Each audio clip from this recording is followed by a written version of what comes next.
Hi everyone, నేను మరొక కొత్త నోటిఫికేషన్తో మీ ముందుకు వచ్చాను. ఏంటంటే ఎన్టీపీసీలో జాబ్స్ అండి. అవునండి, ఎన్టీపీసీలో jobs. Don't miss golden chance అండి. ఇందులో బంగారం లాంటి జాబ్స్ పడ్డాయి, వాటిని అస్సలు వదులుకోవద్దు. ఆల్రెడీ ప్రిపేర్ అవుతున్న వాళ్ళు, ఎన్టీపీసీలో ఇంజనీరింగ్ వాళ్ళకి మరియు కెమిస్ట్రీ వాళ్ళకి ఇందులో స్పెషల్ జాబ్స్ ఉన్నాయండి. అందులో వచ్చేసి ఫస్ట్ అసిస్టెంట్ ఇంజనీరింగ్ వాళ్ళ కోసం 200 పోస్టులు కేటాయించారు.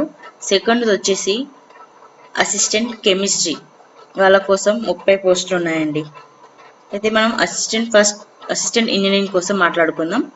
అసిస్టెంట్ ఇంజనీరింగ్ పోస్టులు 200 అన్నాను కదా. అర్హతలు వచ్చేసి ఏదైనా గుర్తింపు పొందిన యూనివర్సిటీ నుండి ఎలక్ట్రికల్, మెకానికల్ 60%తో ఇంజనీరింగ్ డిగ్రీ కలిగి ఉండాలి. Next SC, ST, PW, PD అభ్యర్థులకి పాస్ మార్కులు ఉంటే సరిపోతుంది. దీనికి ఎక్స్పీరియన్స్ వచ్చేసి 1 year ఉండాలి. ఇందులో ఏజ్ లిమిటెడ్ గరిష్టంగా 30 సంవత్సరాలు. అలాగే వచ్చేసి బేసిక్ శాలరీ 30,000 నుండి 1,20,000 వరకు ఉంటుంది. నెక్స్ట్ అసిస్టెంట్ కెమిస్ట్రీ పోస్టులు 30 పోస్టులు ఉన్నాయండి. ఏదైనా గుర్తింపు పొందిన యూనివర్సిటీ నుండి ఎంఎస్సి కెమిస్ట్రీ ఉత్తీర్ణులై ఉండాలి. 60%తో ఉంటే సరిపోతుంది. ఎస్సీ, ఎస్టీ, పీడబ్ల్యూ, పీడీ అభ్యర్థులకి పాస్ మార్కులు ఉంటే సరిపోతుంది. దీనికి ఎక్స్పీరియన్స్ వచ్చేసి 1 year ఉండాలి.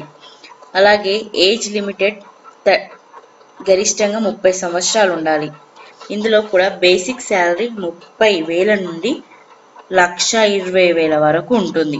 ఫీజు వచ్చేసి ఓబీసీ జనరల్ అభ్యర్థులకి 300 రూపాయలు మరియు స్త్రీలకు, ఎస్సీ, ఎస్టీ, పీడబ్ల్యూ, బీడీ వాళ్ళకి ఫ్రీగా అప్లై చేసుకోవచ్చు. ఎన్టీపీసీ అప్లికేషన్స్ February 24 నుండి స్టార్ట్ అవుతుంది అప్లికేషన్స్. అలాగే చివరి తేదీ March 10 వరకు ఎండ్ అవుతుంది. డిస్క్రిప్షన్లో లింక్ ఇచ్చాను, దాని ద్వారా అప్లై చేయండి. Thank you.